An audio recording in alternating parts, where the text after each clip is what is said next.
Welcome to the Super Gold Juniors Key Chart Signals and Analysis. This is Morris. In this video, I want to begin by looking at the big picture in the silver stock arena and using the SILJ ETF. Now, we've been looking for a move on up to the highs, and our recent purchase in long position comes at $15.25. We've been as high and in the area of $18.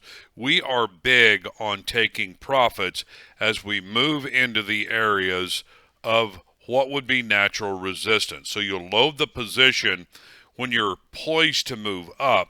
Once you get in the point where you can have a little bit of hesitation, it's always a good strategy to lighten it up just a little bit. When you do that and you get into a day like we did in Thursday's trade where you lose nearly 5%, the idea that you've already booked some profit and you could potentially be heading back down, it looks to me like the $16 area. That's where we see a neckline. And if that happens, we also gapped, which would also indicate we're going to move lower. Then the profits that have been taken off can go back on, setting up for the next leg higher. Another entity we took profits on this week, Santa Cruz, was our biggest Super Gold Junior position, and we sold half at massive profits. We went in at 38, and we take the half the position off at 56. Again, same token.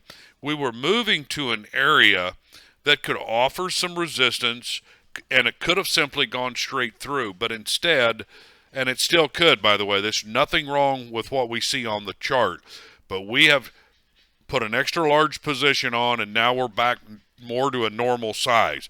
One of two things happens. This is a resilient stock, and it goes higher. We have a normal allocated position in Santa Cruz, but if it goes into correction and then we see bottoming action, we can relong with an additional position back on in Santa Cruz. Moving to the energy junior sector, this is Cosmos Energy. It's interesting as we were recently looking for potentially a head and shoulder top, and it simply ended up being nothing more than a consolidation pattern. You don't see any chart damage here, but actually what you now begin to see is actually the inverse head and shoulder pattern. You see a left shoulder, the head, and the right shoulder, and we are already seeing some neckline breakout activity off of the pattern. Of course, the ultimate neckline is going to be right up through the 370 area. I don't see that as high water for this particular issue. Crude oil and the energy sector is moving strongly, and Cosmos is already a winner. That's all for now. This is Morris saying thank you.